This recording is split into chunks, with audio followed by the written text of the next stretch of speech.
শুধু দর্শক মন্ডলী আসসালামু আলাইকুম। আজকে আমরা আমাদের মুরগির 12তম দিনে আমরা পিজন পক্সের ভ্যাকসিন দিচ্ছি। দেখেন এই পিজন পক্সের ভ্যাকসিন, এটা পাখায় খুঁচিয়ে দিতে হয়।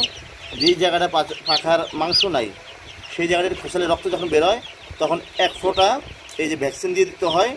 তারপরে এটার পিজন পক্সের ভ্যাকসিন সম্পন্ন হয়। এইভাবেই মূলত পিজন পক্সের ভ্যাকসিনটা মূলত করা হয়ে থাকে। আমরা এখানে আমাদের মুরগিগুলোর বয়স আজকে 12 থেকে 14তম দিনের ভিতরে আছে। আমরা এখন পিজন পক্সের ভ্যাকসিন করতেছি। আবার 21তম দিনে এরপরে একটা ভ্যাকসিন আছে BCR বুস্টার ডোজ। আর মুরগিগুলো আলহামদুলিল্লাহ এতটাই চঞ্চল, এদের ধরাই যায় না। খাঁচালিতে দেখেন তারা এখন কিচিরমিচির করে। সঠিক ম্যানেজমেন্ট হলে এই বাচ্চাগুলো দেখেন কতটা তৎপর এবং চঞ্চল হয় এবং তাদের রেসপন্স দেখেন। আমরা আবারও দেখাই, পাখার এই যে মাংসে যেখানে দুই হাড়ের মাঝখানে ফাঁকা জায়গাটা আছে, হালকা একটা সিরিঞ্জে খোঁচাবেন। খোঁচানোর পরে একটু ব্লাড আসবে। ব্লাড আসলে আমরা এই যে ওষুধটা দিয়ে দেবো। এই যে 1 ফোঁটা ওষুধ দিয়ে দিবেন। এই যে 1 ফোঁটা ওষুধ, মোট কথা ব্লাডের সাথে ওষুধটা সংস্পর্শ হইলেই এই ভ্যাকসিনেশনটা কমপ্লিট হয়ে যায়। আপনাদেরকে বোঝানোর জন্য আমরা আবারও জিনিসটা করতেছি। দেখেন প্রত্যেক মুরগির বাচ্চার পাখাটা মেলবেন, মেলে দেখবেন যে এই যে পাখার যেখানে দুইটা হাড়ের মাঝখানে একটা জায়গা আছে, যে জায়গা দিয়ে কোনো নেই, এখানে খোঁচা দিলেই আপনার ব্লাড আসবে। এই যে ব্লাড আসছে তখন আমরা এই একটু ভ্যাকসিন দিয়ে দেবো। বাস জাস্ট ভ্যাকসিনের টাচ লাগলেই আপনার ভ্যাকসিনেশনটা কমপ্লিট হয়ে যাবে। এটা হচ্ছে মুরগির একটা অন্যতম অত্যাবশ্যকীয় ভ্যাকসিন, পিজন পক্সের ভ্যাকসিন। সাধারণত পক্সের ভ্যাকসিন 42 দিনের আগে দেওয়া যায় না, কিন্তু বাচ্চা মুরগিদের পক্স উঠে বাচ্চা মুরগি অনেক মর্টালিটি চলে আসে। তার জন্য প্রাণী সম্পদ অধিদপ্তর থেকে তাদের অ্যাডভাইস অনুসারে আমরা পিজন পক্সের ভ্যাকসিনটা দিয়ে থাকি। যদি এটা কবুতরের পক্সের ভ্যাকসিন, তার জন্য নাম করে পিজন পক্সের ভ্যাকসিন।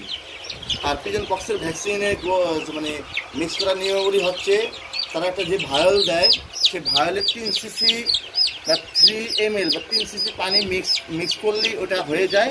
সে 3 সিসি পানি সিরিঞ্জের মাধ্যমে বা কোনো একটা কাটার মাধ্যমে এই যে মুরগির ডানায় যে অংশে মনে করেন যে মাংস নেই, খোসা মারা মাত্র যখন একটু হালকা ব্লাড আসবে তখন ওখানে আমরা এই 1 ফোঁটা ভ্যাকসিনটা দিয়ে দেবো।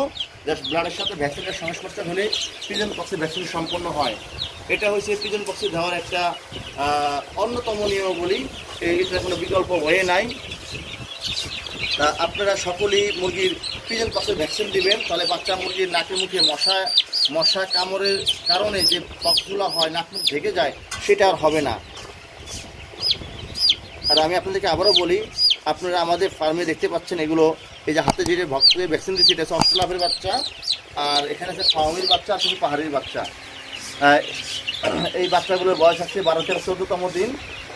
আপনাদের যদি কারো বাচ্চা প্রয়োজন হয়, আমাদের কাছে এখন পর্যাপ্ত আলহামদুলিল্লাহ বাচ্চা উৎপাদিত হচ্ছে আমাদের নিজস্ব ফার্মের। আপনারা যারা আমাদের চ্যানেলের ভিডিও নিয়মিত দেখে থাকেন তারা জানেন আমাদের নিজস্ব প্যারেন্টসের বাচ্চা। এই মুরগিটা সবাইকে বলতে চাচ্ছি, এটা একটা পাহাড়ি মুরগি, এটা এক্সক্লুসিভ মুরগি, পাহাড়ি গলাশিলা কালো মুরগি। খুবই সুন্দর একটা ইউনিক একটা মুরগি, পাহাড়ি গলাশিলা কালো মুরগি, এবং মুরগিগুলো অনেক বড় হয়। এই জাতটা অনেকের কাছেই নেই, আলহামদুলিল্লাহ আপনাদের দোয়ায় আল্লাহ তাআলার রহমতে আমার কাছে আসছে। এগুলো আমি নিজের জন্যই রেখে দেবো, প্যারেন্টসের জন্য। আমাদের আগামীতে আপনাদের মাঝে আমরা হিলি মুরগির বাচ্চা আসতেছে এবং BLRI এর গলাশিলা মুরগি আসবে ইনশাল্লাহ। আমরা আগামী ব্যাচে হিলি মুরগির ডিম আমাদের ইনকিউবেটার দিব এবং গলাশিলার ডিমও ইনকিউবেটার দিব। আপনারা আগামীতে হিলি মুরগির বাচ্চাও পাবেন, গলাশিলার বাচ্চা পাবেন, পাশাপাশি ফার্মি এবং অস্ট্রেলাভের বাচ্চাও পাবেন। আজকে পক্সের ভ্যাকসিনেশন আপনারা দেখলেন। ইনশাল্লাহ আগামীতে আপনাদেরকে এই BCR বুস্টার ডোজের আপডেটটা আপনাদের দেবো। এটা হচ্ছে 3 নম্বর ব্যাচ, আপনারা মনে রাখবেন, এটা হচ্ছে 3য় নম্বর ব্যাচের আমার মুরগির বাচ্চা।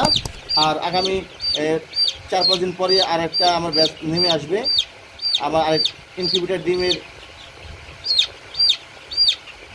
ডিম থেকে বাচ্চা আসবে, সেটা নিয়ে আপনাদেরকে আমি অ্যাক্টিভিটিস দেবো ইনশাল্লাহ। এটা হচ্ছে মুরগি পিজন পক্সের ভ্যাকসিন। ভালোটা আমি আপনাদেরকে আবারও দেখাই যে দেখেন এখানে স্টিকারটা উঠে গেছে। এটা হচ্ছে পিজন পক্সের ভ্যাকসিন। এই যে এখানে সরকারি ভ্যাকসিন, এটা 100 ডোজের বায়োল, এটা 3 সিসি বা 3 ml পানিতে মিক্স করতে হয়। এই ট্যাবলেটটা সাধারণত একটু হালকা পিঙ্কিস্ট, পুরো পিঙ্ক না, হালকা পিঙ্কিস্ট। BCRDBর ট্যাবলেটটা থাকে পুরো সবুজ, RDBর ভ্যাকসিনের ট্যাবলেটটা থাকে সাদা। আর আর পক্সের ভ্যাকসিন থাকে পুরো লাল, আর এটা থাকে হালকা একটু পিঙ্কিস্ট। এটাই চিহ্ন অন্যতম কারণ। আর লেবেলিংটা দেখেন, ফ্রিজে রাখার কারণে লেবেলিংটা নষ্ট হয়ে যায়, কিন্তু ডেট তারিখ সবই ছিল। 3 ml পানিতে গুলিয়ে আমরা ভ্যাকসিনেশন করতেছি। আশা করি আপনারা সকলে বুঝতে পারছেন। ধন্যবাদ। ইনশাআল্লাহ আগামী দিনে নতুন আপডেট নিয়ে আসবো। আসসালামু আলাইকুম ওয়া রাহমাতুল্লাহি ওয়া বারাকাতুহু।